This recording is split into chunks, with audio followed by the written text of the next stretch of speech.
Good afternoon, everyone, and welcome to the Tennessee State Library and Archives. We're happy to have those of you who are here in present, as well as those of you who are attending on Facebook Live for today's program. I'm Chuck Sherrill. I'm the State Librarian and Archivist, and we're pleased to have this third installment of our Tennessee 225 lecture series. The lecture series is celebrating Tennessee's 225th birthday, and today we're going to talk about land and settlement. But Gordon Belt, who is Director of Public Services, is going to come forward to introduce our speaker. I did want to mention that we will have tours after the program for anyone who is interested in that, and we also have some maps up front here that relate to the talk that you might want to take a look at after the program. Gordon?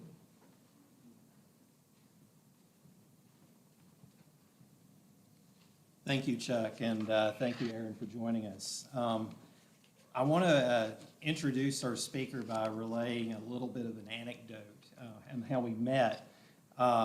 We go way back. Aaron and I are both published authors, and we met at a book festival in Bowling Green, Kentucky.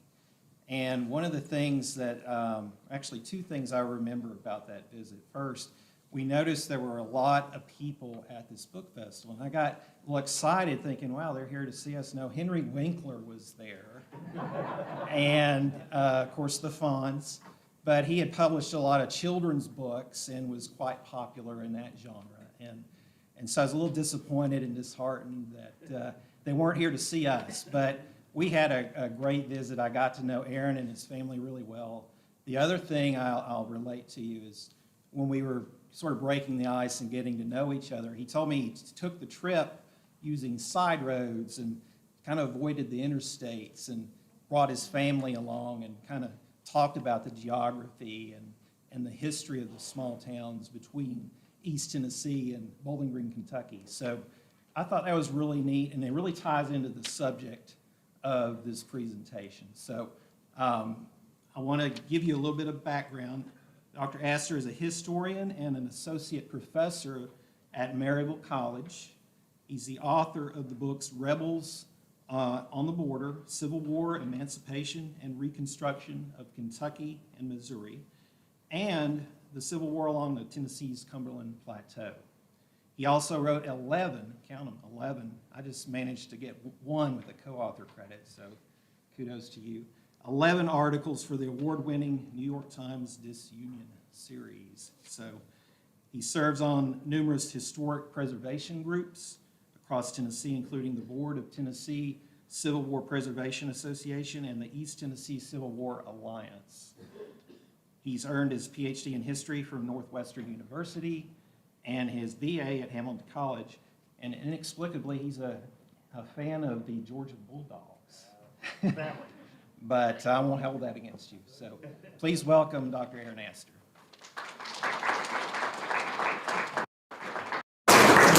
Thank you so much, Gordon, for the kind introduction. The Bulldogs is family. My wife lived in Athens for 10 years and converted me to Bulldogdom. But I like University of Tennessee, don't worry. Thank you so much also for inviting me to this beautiful building. This is the first time I've had a chance to see the new State Library and Archives facility. This is an absolutely gorgeous place, and I was looking forward to having a chance to visit it, and so it's really quite an honor to be able to come here under these circumstances. I want to start off here by pointing out a really, really noteworthy and interesting place in the far northwest corner of the state. On the morning of December the 16th, 1811, the largest earthquake in recorded North American history occurred along the New Madrid fault line, New Madrid, Missouri. This was the first of actually several quakes in that month of December of 1811 and January of 1812. At the same time, two other events were going on that in some ways either were affected by or were connected to this, having to do with the West at the time. One was Tecumseh, who was in the process of, there was a rebellion that was a war, sort of budding war up in the, was considered the Western country. And there's some dispute over this, but a lot have argued that this earthquake may have convinced many that they needed to join up for Tecumseh's Texas's movement after this earthquake had sent some kind of signal. The other thing that had happened that has much more to do with modern technology was that exact same time, the very first steamboat voyage in the Western waters, the New Orleans, the ship was called the New Orleans, leaving from Pittsburgh, Pennsylvania, on its way to the city of New Orleans, passed by this earthquake site just as it happened. And many of the stories from this earthquake, the eyewitness stories, are from people who were on this maiden voyage, the first steamship travel down the western waters. Reports of desperate families whose homes had been destroyed, had seen natural disaster they had never even imagined before. Needless to say, this New Madrid earthquake is unusual. It's unusual because it does not obviously appear along a fault line. We're all familiar with earthquakes in California, along the San Andreas Fault and various other faults around the world. This, however, is not along a visible and well-known fault. In fact, it is, as we know later on, along a fault that was buried and that was ancient and in many ways signifies a much, much deeper geological history of that region and, frankly, of all of Tennessee. And so the story that I want to talk about today is one of the deep history of Tennessee, one where this landscape beckoned people to come from all different directions. But this landscape would, of course, change over time, a landscape that changed over as much as 1 billion years, but also continued to change through natural events, including this earthquake, which produced Reelfoot Lake on the top left there, which is the only large natural lake in the state of Tennessee. When we think of Tennessee, one of the most enduring symbols of our state is our flag. And our flag has 3 stars on it, representing East, Middle, and West Tennessee. Most people acknowledge that it's in our state constitution. There's actual governmental consequences for these 3 grand divisions, although the official demarcation of the line between East and Middle is a little bit confusing at times.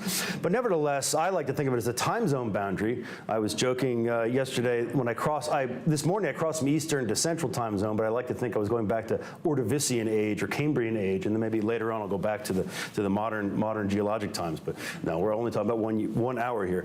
But it is there are 3 divisions which I think reflect 3 very different kinds of landforms, different kinds of social settlements, different kinds of politics, and certainly during the Civil War, 3 different orientations towards the war. But I would suggest to you that actually oversimplifies things. That in fact, perhaps there really are 9, and maybe even more, but I think 9 is a good amount to talk about the land divisions of the state and how it encouraged certain kinds of settlement, certain kinds of interaction with the land that has a history of its own that is going to, of course, culminate with human beings and their actions upon it. This map here, this geologic map, was created in 1966, and to my knowledge is still considered the most updated sort of official geologic map. I'm sure there are others that have been made, but this still sort of appears. It is certainly not the first. In fact, there is a map right up here on the table that is a geologic map that was created in 1869, and there was an earlier one in 1855. I'll talk a little bit about that in a few minutes. But this is a state that I think has long been understood to have a lot of geographic diversity to it. When you drive across the state from Interstate 40, from North Carolina through Knoxville, all the way over the Cumberland Plateau and into Nashville, and then continuing west towards Memphis, you definitely can see how this state has a very, very different characteristics from one end to the other. So first, I'll say a little bit about the geography of the state and also about geology, sort of some general points. I will confess, I'm a historian. I've backed into, I guess, so to speak, this kind of interest in geology. Have spoken to a lot of geologists. There's been a lot of wonderful books that are really for a popular audience on geology of Tennessee, one by a man named Don Byerly called The Last Billion Years, and another by Marcy Davis, a roadside geology of Tennessee, just came out recently. Beautiful book. books. And so if you have more interest in that and much more detail, I certainly suggest reading up on it. It was a joy to learn about it, and it was a joy to experience and go up and explore some of these places, these landforms that really are just wonderful places to visit. But of course, they were more than just wonderful places to visit. They had real meaning for people and how they made a living off the land, or for how people looked for resources over the years. The second part, of course, is going to be the natural, the living world, the biota, the flora and fauna, the soil, the watersheds, and just generally the nature, before turning finally to the people.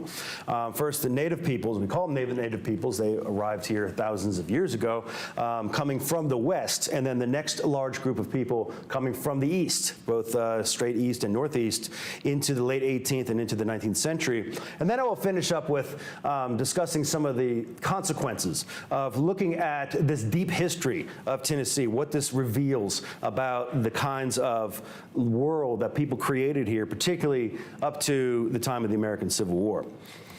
So first, just a brief overview of the land if you have not had a chance to drive across the entire state, or if you have, if you were falling asleep, or if you were not paying attention to the road cuts, I wouldn't blame you. You might accidentally run into one, which is not a good thing.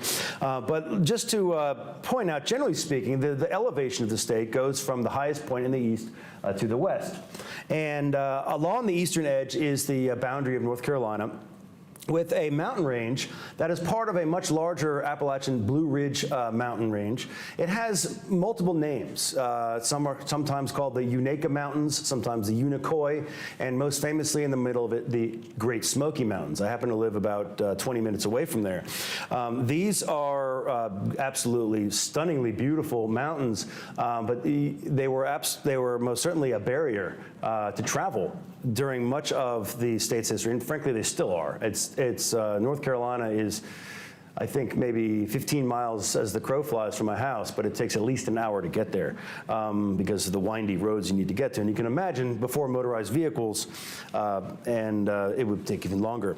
But as you go west from there, you enter the Great Valley, the Great Upper Tennessee Valley. But this is not just a valley carved by a river, it's a series of other ridges that make parts of that valley more fertile for farming than others. It is also a river valley that, as I'll talk about in a bit, proved to be fairly frustrating, as a lot of early settlers came in there thinking that this was going to be the first great settlement of the West. In fact, that the city of Knoxville would become the first great city of the West. And it certainly became a city, but it did not become as big, as prominent of a city as many, I think, had early hoped it would be.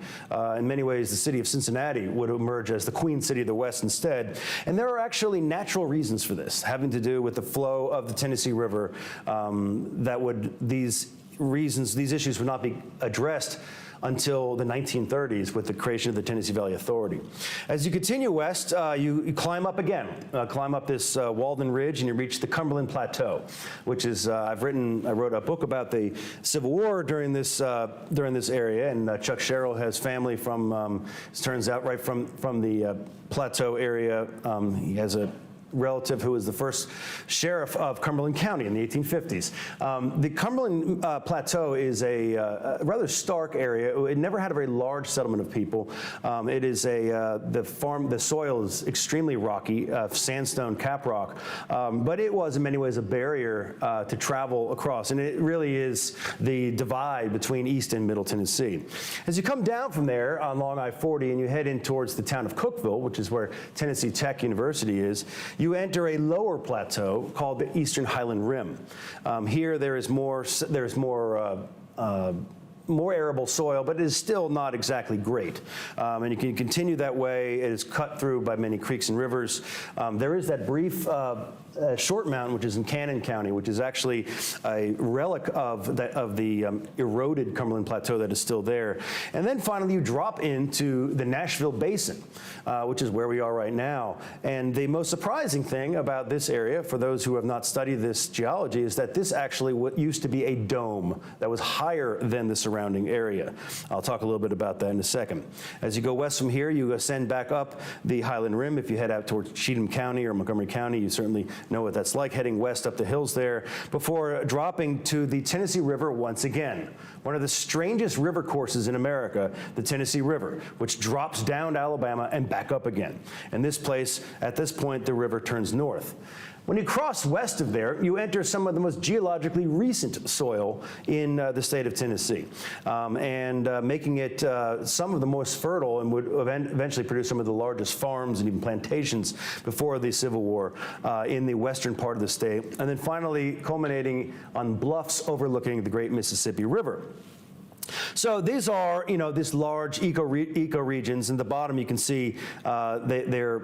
I don't have the legend for you, but they have different soil samples and certainly have different economic uses. Tennesseans have long been aware of the importance of the land diversity and how one can use this space. In fact, that map at the top, which is actually the map that's over there on the table, was created by James Safford, who was the estate geologist. This was his second map. He had created one earlier in 1855.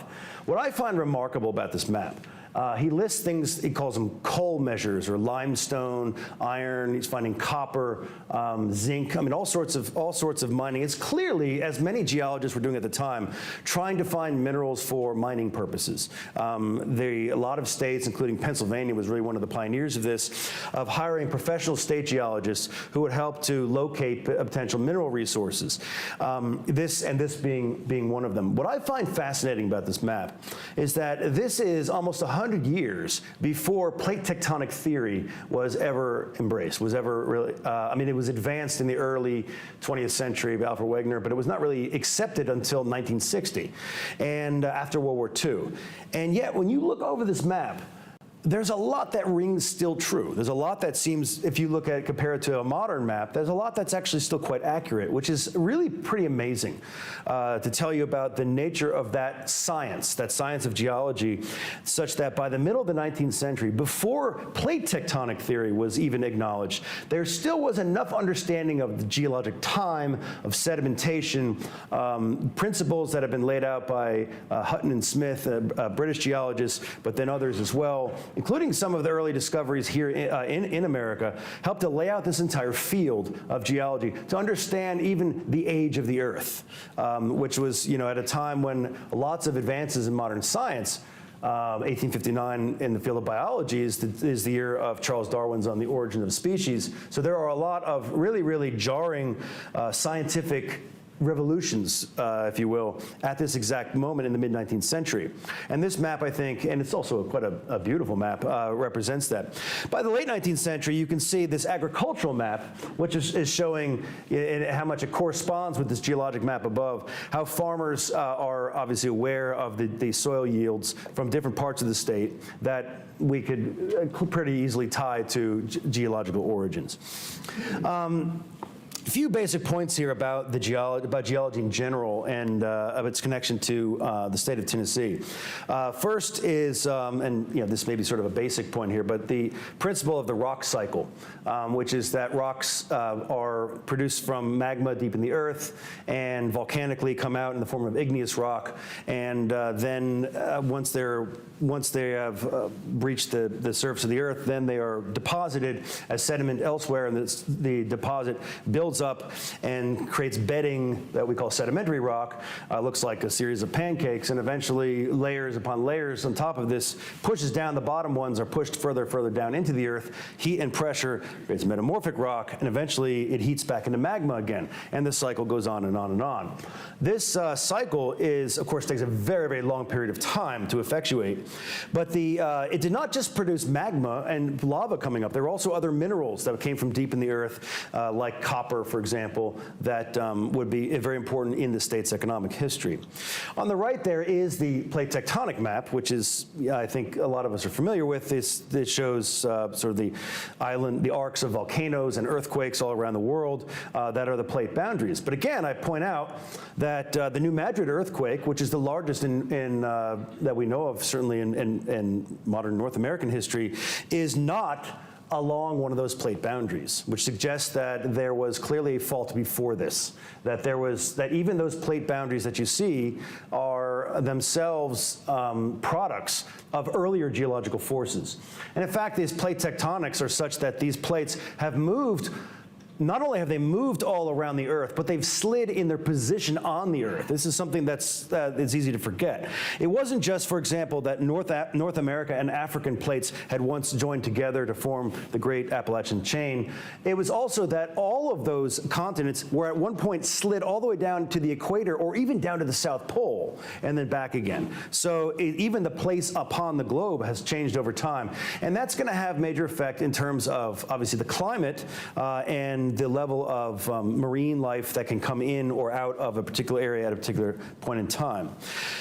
Now, geologic time is extremely long, and there's still new estimates, but generally geologists agree around 4.6 billion years from the Earth's creation. And there are constantly new demarcations of time along the geologic scale here. And around 542 million years ago, which we describe as the Cambrian explosion, the beginning of life, much life on Earth, is really the beginning of a lot of the features that we see on the Tennessee landscape. The pink Cambrian and above that Ordovician, a lot of the land that is right here in Middle Tennessee was produced during that period. That is, 450, 500 million years ago. Extremely old rock, and since that point, there have been several episodes of what they call transgression and regression, which means that sediment or water is coming in and then water is going out, depending on, again, those plates moving around the globe, or if there's changes to the climate temperature, causing sediment to come in or to flow out. And each time that happens, there are things that are deposited at the bottom. And sometimes, of course, when water is coming in, what's being deposited at the bottom there might be living things that fossilize and eventually help to create a very different kind of rock at the bottom, like limestone. So this is another important principle here about the geologic history, is not only do you have this deep time, but you have this sort of sequence of moving in and out and in and out. As far as mountain building, a very important point here is that there are, again, I think a lot of us are familiar with this notion that the Appalachian Mountains were created by the ramming together of the North American and the African plate and creating this massive mountain chain that was as high as the Himalayas and then gradually eroded over time. And that's true, but it was not the first mountain building episode, or what they call an orogeny. There were, in fact, four major ones. And the first one is called the Grenville orogeny, was as much as 1 billion years ago. And when this Grenville orogeny happened, it actually created a supercontinent, but not the famous Pangaea that we've all learned about. In fact, it created an earlier supercontinent called Rodinia. And when this Grenville orogeny created this massive mountain chain that goes as far as West Texas, all the way up through the Ouachita Mountains, and then across the Ozarks, and then up to eventually up to Canada. As this plate eventually rifted apart, it created oceans in the middle. But there was one spot where the rifting apart was incomplete, where it started to rift, it didn't quite fully rift. It left this kind of soft spot underneath. Well, guess where that soft spot happens to be? Right under New Madrid, Missouri. That's the buried fault that created the massive earthquake in 1811. It was from 1 billion years ago, or actually not quite as long ago as from 750 million years ago, when the Rodinia broke apart. But the Rodinia was created 1 billion years ago and breaks apart 750 million years ago. That's a long, long time ago. Even in geologic time, that's a long, long time ago. But you can see why it was such a mystery how the New Madrid quake had happened. Now, the next two mountain building episodes, the Taconic, if you're familiar with New York State, the Taconic State Parkway, the Taconic Mountains, and Acadian, also Canada and Maine, those were also sort of ramming together of plates, but not full plates. There were actually arcs called terrains that were kind of like, almost think of like the Japanese islands or the British Isles, sort of a set of them that rammed together into the North American plate. And in doing so, created a mountain building episode episode, and once the mountain was built, then the sediment falls down, and you have sediment building up over time. So you have two of those smaller waves, but certainly have important effects on the landscape. And then the last big one is the Alleghanian. The Alleghanian is the one that creates the creates Pangea and the massive wave of the massive mountain chain that eventually, when it breaks apart, you have the opening of the Atlantic Ocean, but leaves behind the Appalachian Mountains here and the Atlas Mountains in Africa. Now, when the sediment falls off of this stuff, it is deposited across the landscape. And as you get further west away from the actual fault, from the actual ramming together of those plates, you have less deformation of the land. You have more of the horizontal pancake rocks, which we see all throughout Middle Tennessee. It is striking when you drive from East Tennessee to Middle Tennessee, and just the road cuts along the sides start looking like this. They start looking, and we see them all around Nashville. They sort of almost look like hamburger patties that are stacked up, because they have formed nice sediment layers, and then there was sort of a break, maybe a different kind of sediment coming from the other side, and then another on top. But it was never actually folded and faulted and curled up. Whereas if you go into East Tennessee, you will see layers of these, but then they get sort of deformed because you're closer to the actual tectonic pressures that come in. Now, as I pointed out here before, the geologic time, there were these sequences where you would have water that would come in and then would go out.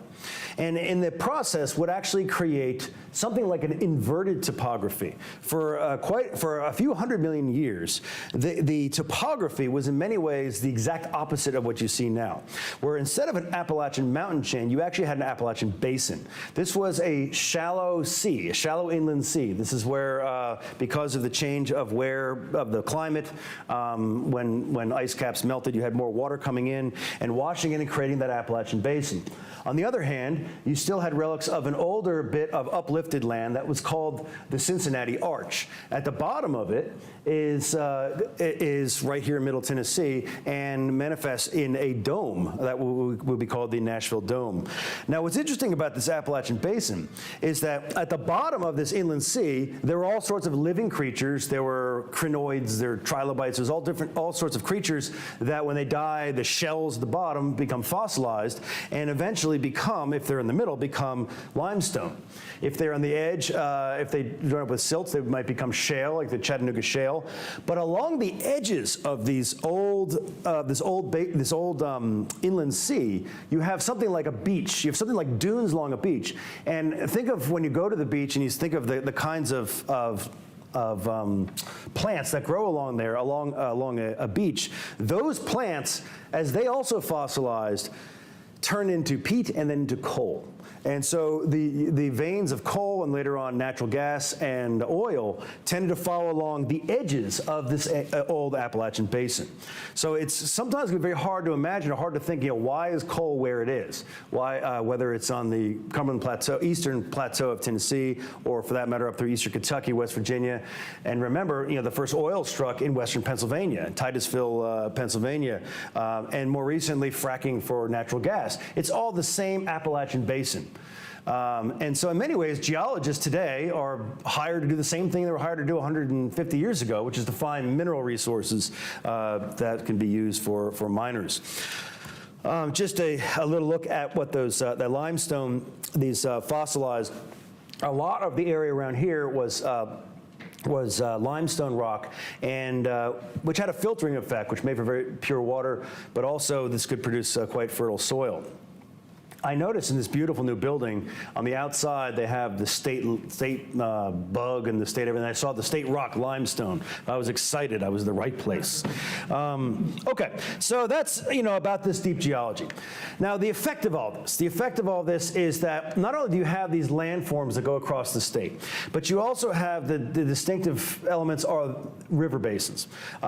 West Tennessee, you have the Mississippi River, but across Tennessee, you have two very, very important but very very strange rivers, the Cumberland River and the Tennessee River. Why do I call them strange? The shape, the pattern, the direction they go, particularly the Tennessee River, is a little odd. The Tennessee River starts as the Holston and the French Broad River coming out of North Carolina and Virginia, joining together in Knoxville. Although originally it was demarcated west of there, but it goes from Knoxville down to Chattanooga, cuts through the gorge, the Tennessee River Gorge, west of Chattanooga, goes down to Alabama, and then strangely turns west around what's now Guntersville Lake, goes west past Huntsville and Decatur, Alabama, and then, strangely again, instead of continuing southward towards the Gulf, which you would think it would do, I mean, there's rivers in Alabama, like the Alabama River, the Black Warrior River, it would make sense that the two would have joined. Somehow they didn't. And instead, the Tennessee River curved back up again, and curved back up right around the border of Mississippi and Alabama, through West Tennessee, back all the way up into across Kentucky and to the Ohio River at Paducah. That is an unusual course, and it requires a lot of nimble geological excavating work to explain it. I'm not sure I entirely understand it either, but it is an oddity. It does not make logical sense. It's not like the Mississippi River, where it's clear that's flowing from one end to the other. What's important, though, is that so much of the settlement of people on the land of Tennessee was dependent on not only these rivers themselves, but on the tributaries to them. The Cumberland, of course, goes parallel to it, is narrower than the Tennessee, was generally more navigable than the Tennessee River, and comes, of course, right here through Nashville. But again, you have tributaries that go through this. It's very hard to imagine what these would have looked like, because TVA has altered the depth and altered the width of these rivers so dramatically. But they were very unusual, and they were very unwieldy and unpredictable. In fact, that's, as I'm going to talk about in a bit, was a big reason why East Tennessee's valley never quite emerged as the economic powerhouse of the West that a lot of early settlers had hoped.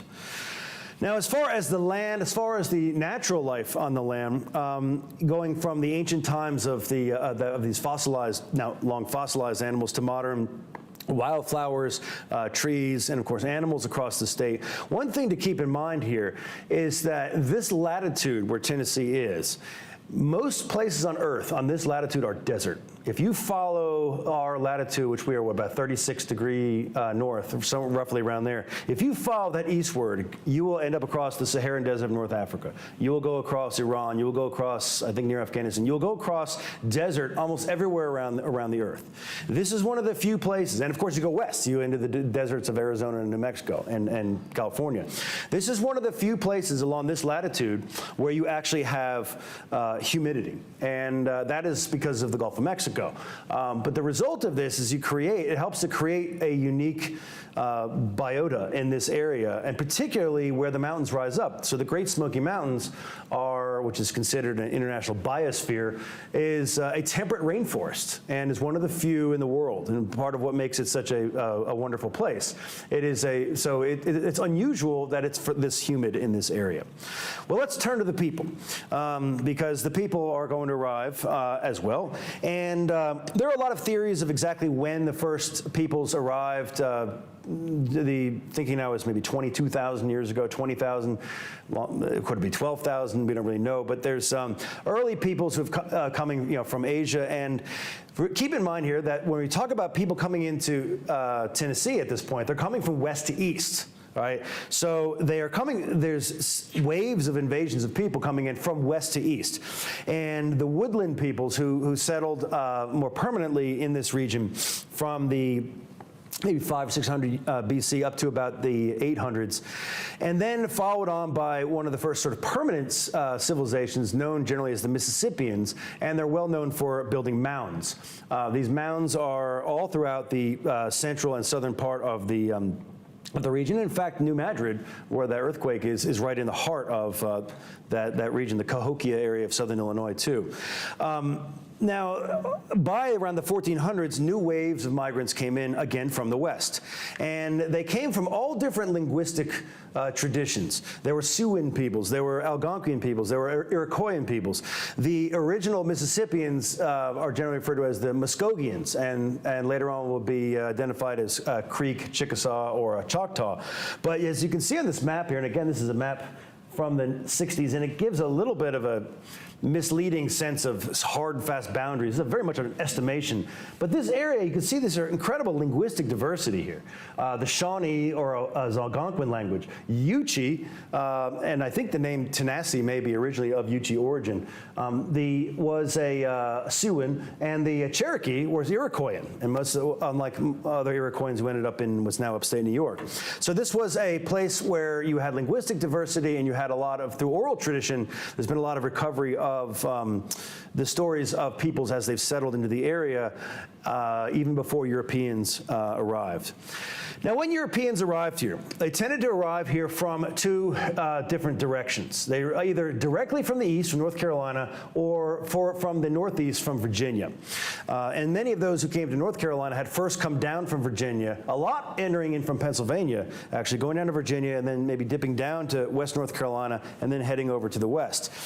At the end of in 1763, at the end of what we call the French and Indian War, there was supposedly a demarcation line at the top of the Appalachian Mountains that was supposed to mark out where European settlers were not allowed to cross it as a treaty supposedly to native peoples who were west there. This was needed because native peoples in the west there had for a long time played French and British against each other in order to gain some leverage. Now, of course, the French were gone. This line was immediately violated, and many of these folks who violated it moved into what's now northeast Tennessee, and in doing so, they very quickly demanded protection from the North Carolina government, which was not willing to give it to them. So in 1771, would create what was called the Watauga Association, one of the first experiments of self-government, or as the British would call it, a dangerous experiment in self-government, in 1771 in the northeast corner of what is now the state of Tennessee. This would help to bring on a series of major wars in the northeast part of what's now Tennessee. The Cherokee population was split over whether or not to accommodate to work a peace deal with this or to fight. The Chickamauga Cherokee had, of course, resisted, and you had a 25-year period of wars, which resulted in the building of lots of forts in northeast Tennessee. Not only did you have forts built in northeast Tennessee, but you also had increasing numbers of people following the path of Robertson and Donaldson right here to the fort here, Fort Nashbarrow, on the Cumberland River. And so, as you can see even that map at the top there, Tennessee was sort of like almost two exclaves. One in the northeast area around as far southwest as Knoxville, and the other over in the Nashville area. And in between was the Cumberland Plateau, which was still nominally under the control of the Cherokee. Over the course of the next few decades, a series of treaties and a series of wars. The Cherokee yielded that, as later so too did the Chickasaw in the west, and this became thus the state of Tennessee as it ended up. These land cessions, the Cherokee population was moved down into Georgia before the Trail of Tears being forced to move to Oklahoma, Indian Territory. Now, by this point, we're getting into the 1790s, the state of Tennessee still is not a state yet. There is another sort of intermediary period. Those folks in that northeast part of the state seem rather ornery. Gordon has written about a major leader among them, John Sevier, who was the first governor of Tennessee. They had not only tried to create that first Watauga settlement, but I should mention, during the Revolutionary War, many of these proudly had fought in 1780 at the Battle of Kings Mountain. They were known as the Over Mountain Men. And after the war, again, they were part of North Carolina and did not want to be part of North Carolina anymore. They had a long bad history with the state governor of North Carolina, and so petitioned to become the 14th state of America. And they called it Franklin. The state of Franklin, nothing to do with the town of Franklin near here. The state of Franklin, sometimes it was spelled Frankland, but it was usually Franklin, right around Jonesboro, Greenville, and what's again now northeast Tennessee. They petitioned to North Carolina to be allowed to create a separate state, and they were denied it. John Sevier was not happy about this, as many others, and they had a little war over this. I don't know if anybody died in this, but I think maybe a couple people did. A few attempts at this, and eventually this, in many ways, was an indication that the first frame of government that the United States had created in the Revolution, called the Articles of Confederation, this was actually one of the major weaknesses of it. One of the major weaknesses of it was that it had no real process for dealing with new states in the West. And Tennessee, by the way, was the West. They didn't really necessarily think of it as the South. They might have thought of it as the Southwest, but it was the West. For quite some time, this is Western country more than it was Southern country. And people settling in this area, so they wanted to create this new state. They were denied it. But then when the new Constitution is created in 1787 and ratified the next year, this land was deeded by North Carolina over to the federal government as a territory called the Southwest Territory. And this territory would remain as such until 1796, when the state of Tennessee would become a state. And we are now 225, I guess we're now 226 years later, from statehood. Now, thus there was an early history of these folks who had settled in this area, had hoped that they would be, had really identified themselves as Westerners, okay? Many of these folks had come down from Pennsylvania, many had come over from North Carolina. They were ethnically mixed. Many were Scots-Irish Presbyterians, many were German, Palatine Germans of various religious backgrounds, many were French Huguenot Protestants, there were English, and there were also some African-American, enslaved African-Americans as well. And of course the Cherokee population, a mix, some who had intermarried with and some continued to fight against. They discovered some mineral resources in this area, including the southeast Tennessee, the Copper Basin, something that was a product of very, very early geologic forces that have produced the basement complex of the Smokies, but had also, so remember that magma coming down, some of that came down were these minerals coming up. Now, most people had moved beyond the northeast corner of the state and settled in that great East Tennessee Valley, and I've hinted at this a few times, so now I'm going to let the truth out. Why was this a frustrating place? Okay, it was a frustrating place because the Tennessee River looked like it was going to be the great inland highway. This is in the 1780s and 90s, especially as the Indian treaties of the 1790s are settling in. This looks like it should be the first great American metropolis of the West. The problem is that the Tennessee River at this time was not navigable most of the year. You had shoals in the Tennessee River Gorge. You had droughts, you had floods, you had consistently, or it was very inconsistent that you could rely on the Tennessee River for continuous passage. And in frustration, many farmers, commercially oriented farmers, just simply gave up and they moved west. They either landed in Middle Tennessee, where the Cumberland River was more navigable than the Tennessee River is, or they simply moved on. They moved on. They may have moved up to Illinois or Kentucky or to Missouri. And one kind of random interesting thing now here, if you have family or if you look back to people in Tennessee in the early 19th century, there are an enormous number of people who name their children names like Missouri or Texana. Or, I'm serious, they do this, and this was how they envisioned the future. They would name their children these names of states, but western states from which Tennesseans would move. Sam Houston, of course, also did this. He lived in my county, Blount County, before going on to Texas and gaining fame there, as did David Crockett and so many others. But this was, again, people had come through this area and then continued west. The Lincoln family as well, although they pursued northwest through Cumberland Gap into Kentucky. In fact, following an old path, the Warriors Path, which was with Cherokee and Shawnee, who had been longtime rivals, would pass through Cumberland Gap, one of the most important parts of the state. Okay, so as you move west from there, you hit that plateau, as I talked about before. And on the bottom left, you can see a view from Signal Mountain in Chattanooga, looking off over the sort of parallel ridges of Raccoon Mountain and behind it Lookout Mountain. Just a spectacular view with the Tennessee River cutting that gorge through there. Again, this was a very difficult terrain to travel through until TVA came along and sort of, modernized the riverway. It was a very, very difficult path to get through. Cumberland Gap was a major thoroughfare. It was almost the Ellis Island to the west.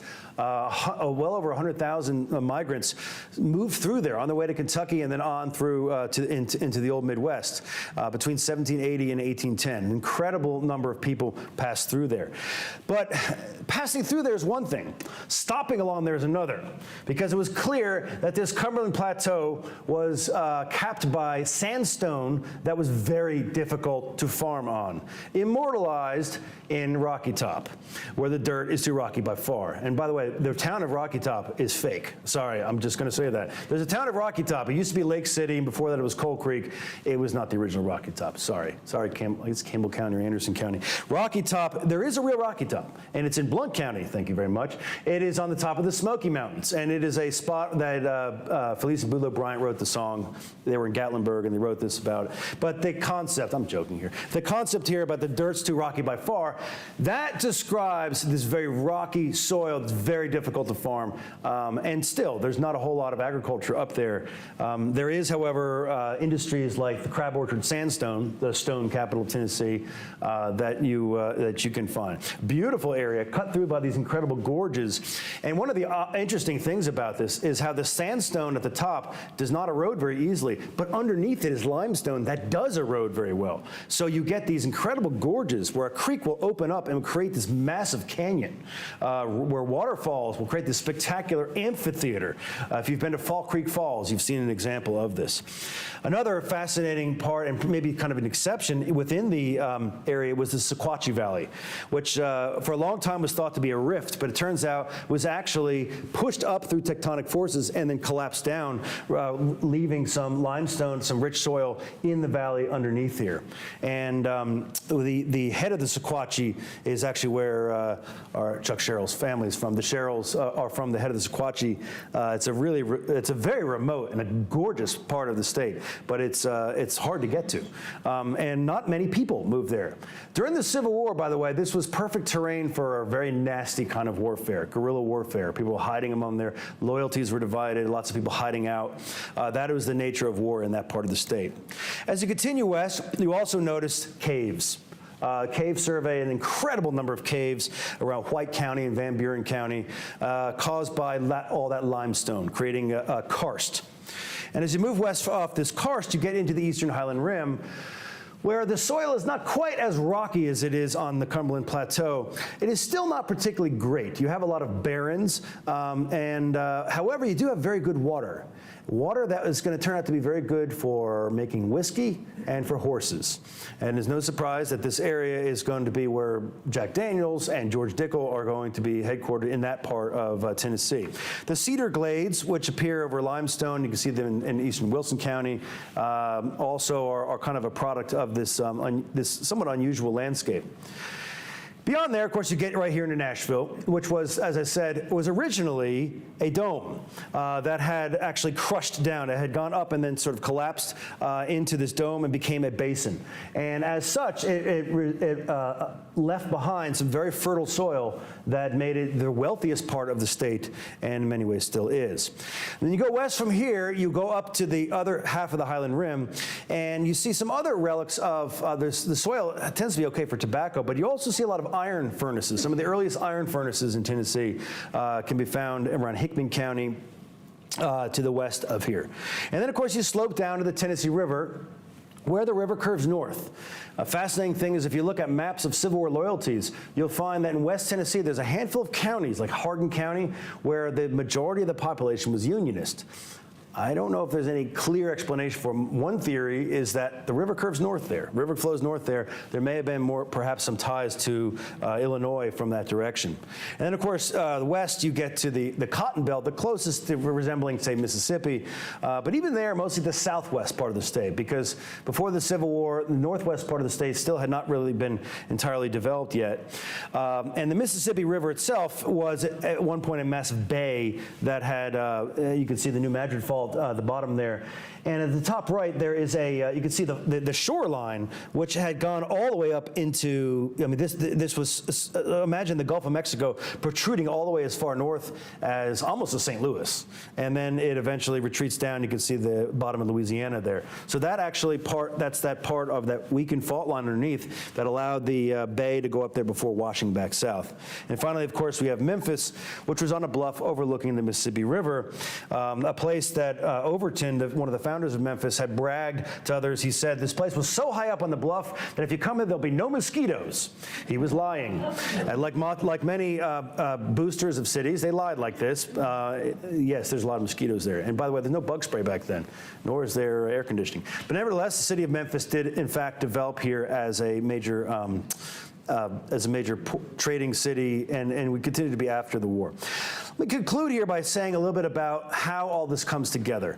I want to stress here that I'm not arguing here for what we might call geographic determinism or geological determinism. In other words, I'm not saying that the settlement here was directly and exclusively determined by the landscape.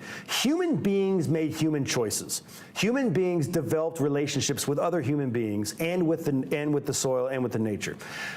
They had to build turnpikes and towns. Turnpikes are called pikes because you used to pay a toll keeper and they turned the pike. That's why every road around here has the word pike on it. They would have pikes that would connect towns to market towns, to hinterlands, and cities beyond. But they were human relationships that created networks, what we might call social networks. This is what defined how people understood their futures, how people understood their prospects, their economic prospects, how they got news of events that were going on around them. It often facilitated, it often followed lines of nature that have been laid out, carved out over hundreds of millions of years. Modern iterations like the railroad, which would have enormous significance in terms of allying certain parts of Tennessee to other regions of the South. So East Tennessee, you have this strange circumstance where those railroad communities tend to be more pro-Confederate because they were connected to Virginia and Georgia. But most East Tennesseans did not like those people, and so they became pro-Union. There's a lot of contrarianism going on among some of the older set here. In fact, and so you would have some divided loyalties here.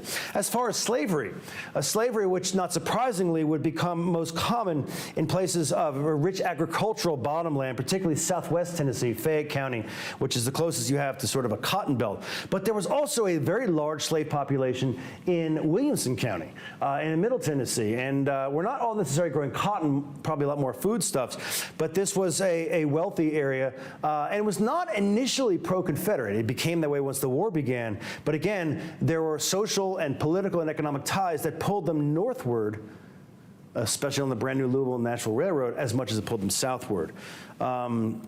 Politically, this is a state that has always oriented itself westwardly, but it has been defined by small farmers. Not much of this state's land is very, very arable. This is not like the black soil of Illinois or Iowa, where you could just throw anything in there and it'll grow however you want. You had to work it very hard, and it could wear out very easily. So you had a small farming base that continued for quite some time. There's also quite a bit of a pragmatic political tradition, and even a two-party tradition, much longer than many other parts of the South, in large part because you had so many different networks of people throughout the early 19th century. Andrew Jackson, of course, up here represented the Democratic tradition, but the Whig Party was very, very powerful in this state as you got up to the 1850s when the Whig Party just collapsed everywhere. Tennessee still proudly supported, in this case, Winfield Scott, old fuss and feathers, one of the few states that he won, and was assigned the yellow instead of the blue versus red today. It was blue versus yellow or gold. The Whigs, they persisted with quite a bit of political strength, in large part, again, a sign of this two-party pragmatism that defined the state for a long time. When the Civil War came along, you had these divided loyalties. But really, it's a story not just of East. Again, we go back to our three stars. It's not just East versus Middle versus West. There are, I argue, networks, social networks of people, and three different orientations. Those who are Unionist all the way through on the East, on the right. Those who are Confederate from all the way through on the left. That's the original Stars and Bars flag up there. And then in the middle were the conditional Unionists, the sort of people who started off saying, well, we'll stay in the Union for now, but then once the war began and they had to pick a side, they threw in their lot with the Confederacy. That is the majority of people around here in Middle Tennessee. But there are a lot of other factors here that oriented not just the land. It was not just that deep history of the land. It was also, contemporary human interaction that and relationships built upon that land that have been developed over extremely long period of time. And so to wrap up here, Tennessee is a land of grand divisions. But it's a land of divisions that can be understood in lots of different ways. And it is a land of frontiers, plural. There is, of course, the old understanding of the frontier of David Crockett of the West, but no one would think of East Tennessee as the West anymore.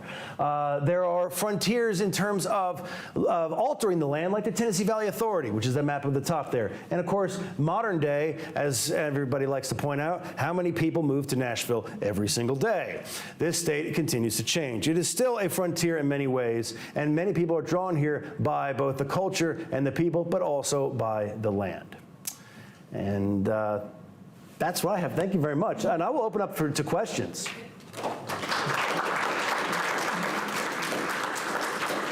How am I doing on time? Yeah. Can you say a little something about the railroad? Yes. And how maybe it moved from east to west to east?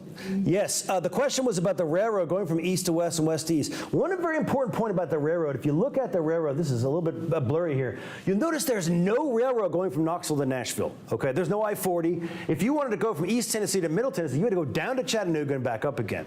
That's yet another barrier that helped to sort of codify these differences between the East and the Middle. Now, as far as the loyalties, the Civil War implications of it, those who lived along the railroad, especially in East Tennessee, they tended to be grain exporters and selling it to Georgia in the south or Virginia in the north. That's where they're getting their news from. That's where their politics, that's where their even romance partner, I mean, everything, their worlds are connected to those places. They're thinking of East Tennessee as a breadbasket of the South. And so they wanted to be Confederate. Most of the population did not live there and not live along there. This is only finished in 1859. So the railroad went a long way towards kind of solidifying new sorts of relationships in the East. In the Middle Tennessee, it's a little bit different because here, the railroad at the time, the Louisville, Nashville goes down to Decatur, Alabama, but most of its traffic is going north to Louisville and up towards Indiana.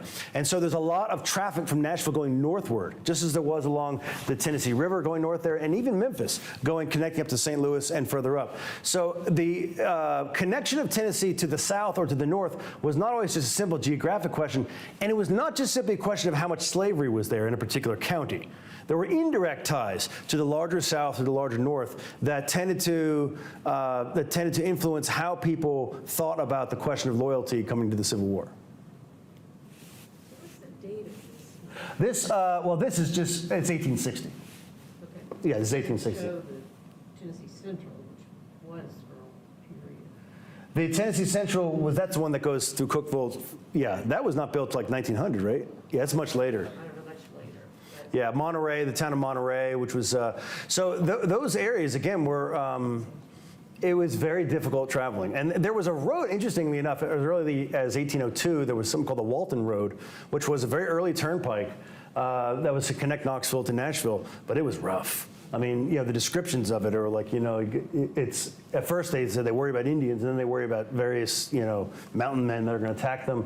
And you have these taverns that would open themselves up for business, and they were just brutally competitive with other taverns, and they would try to undermine them and say the other one, you'll get bed bugs or whatever. It was a very rough and tumble world. To cross over from Knoxville to Nashville, much easier to go down to Chattanooga and then up. But it kind of shows how isolated East Tennessee remained. There was a lot of thinking early on that it would be, again, the great entrepot of the West, and it just didn't quite work out that way. That railroad that ran through the plateau and all up through East Tennessee, that was small gauge. Yes, there was, yeah. I guess the Tennessee Central would become a larger gauge as it got near the basin. Yeah, so the question here more about the railroad, the Tennessee Central Railroad, but those railroads were built later. They're built towards the end of the 19th century, and so there really was no, up to this point, there just was not an easy way to get from East Tennessee to Middle Tennessee except going down through Chattanooga. Yeah. If you could just talk for a moment, it's very similar to the way that development followed railroads and vice versa and the social connections. Some of the Native American trade routes, as far as like you mentioned, the Walton Road, Avery Trace, Yes. Trace, being based on older, maybe even Mississippi or even archaic, even farther back. Yes. If you could speak maybe a little bit about that. Yeah, so the question is about some of the earlier turnpikes, the Walton Road, the Avery Trace, as you mentioned, the Warrior's Path, and how they followed earlier Native American paths. Yeah, and earlier Native American paths, I mean, you know, there's the famous line of Frederick Jackson Turner, he says, we're following the buffalo and the next, you know, the next generations of people going through Cumberland Gap, you know, watch the advance of civilization, as he says it. That is actually following the contours of nature. And you see this all over the place. You see this where you have these older paths that simply follow the contours of nature, of geology, they're laying out certain paths that are easier to get from one place to another. And so later turnpikes are generally going to follow them. The burden would be on somebody to decide to change the direction, because it's probably logical why you would follow a certain path to go from one place to another. And the same thing with rivers. I mean, rivers have these very old networks of trade, and people sort of understand where they're going to go, and lots of intercultural communication, certainly along river connections. But roads and early turnpikes, yeah, it makes logical sense that they're going to follow. They may even just follow nature, you know, follow animals that are heading through those ways. Yeah. Along that line, where I live, the road I live on, according to 1800 deeds, was a buffalo road. Yep. So what was it like around here before we started changing it? I don't think buffalo ate trees. So where was the grass? Yeah, well, so it was very grassy. So it was grassier. When you say around here, you mean like in Nashville itself? I'm in Wilson County. Oh, so Wilson County, right? So Wilson County is more barrens. I mean, it's closer to. It's not exactly the barrens like Bedford County, but that's the area like where the cedar glades are, where you do have less trees. In fact, that's exactly the kind of place where buffalo and later pasturage was more common. And even today, if you go to the plateau, you see a lot of horses, a lot of horse farms up there, because there were not a lot of trees. So the soil was cherty. It was cherty soil, or what they call Fort Payne chert, which made it not very good for trees. Although in the little spaces between them, I think, is where the cedar glades come up, which is it's an unusual plant. But that was mostly grassland there. I mean, that was not forested even back then. It was it wasn't prairie grass like in Illinois or something, but it was. I think it was because it was barrens, basically. Like barren plains of Kentucky. Yeah, like barrens. Yeah, so it's similar to the pennyroyal, of Kentucky. I mean. The Nashville Basin is essentially very similar to the bluegrass of central Kentucky in terms of geologically and the soil and everything. The Highland Rim, which is, you know, you're from the edge of the Highland Rim there, is pretty much what they call the pennyroyal of Kentucky. Yeah, I guess Barron County, I never thought about that. It's probably named for that. There's a question over here.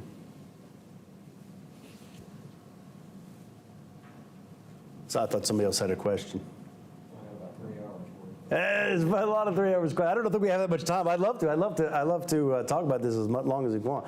All right, one last question. One thing, I guess maybe north of where you are in Sumner.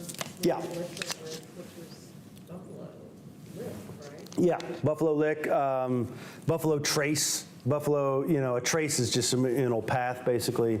Avery Trace. With Wilson County in particular, if you go back and find the writings of Edmund Jennings, one of the long hunters, Yeah. famously out of Courthouse Borough, a lot of stories about buffalo hunting, all in the central Wilson Valley. Edmund Jennings, a buffalo hunter, yeah, long hunters, yeah. It's not named after him. Yeah, my buffalo Froze and a buffalo hunter too. Yeah. between 2 licks, so, you know, it's Right, and of course the lick is obviously a salt lick, so that's another reason why people would settle for a place. So certain kinds of resources are going to draw people salt for preserving meat over the course of the winter. The long hunters are an interesting group of people because they are living, you know, out there for a long period of time, and I don't know how much connection they're having to where they're originally from. There's a lot of legend built around them, but I think the real lives of them are probably quite fascinating. And they are definitely, especially in that earlier days, but you have Robertson and Donaldson, you know, who are bringing sizable parties of people out fairly early in the 1780s. Well, I think that's it. I'm happy to talk. People have questions afterwards. Thanks very much again. Thank you. All right, yeah. That was very interesting. All this talk about the barons reminds me when I was a kid, starting to get interested in genealogy. I asked my grandfather, who's from Coffee County, where somebody had lived, and he said they lived in the barns. I thought, why did they live in the barn? And much later realized it was the barons. Well, thank you, Aaron, and I think we all learned a lot. I hope everyone enjoyed that. We're glad you could be here. Again, if you'd like to tour our beautiful new building, Gordon Belt will be meeting a group out here in the hallway. You can join that group and get a look behind the scenes. Upstairs, we have an exhibit from the Meharry Medical Center, which is celebrating its 100th anniversary. So we'd encourage you to go upstairs and view that exhibit. And do remember the maps that are down here on display as well. We hope to see you again soon. Thanks.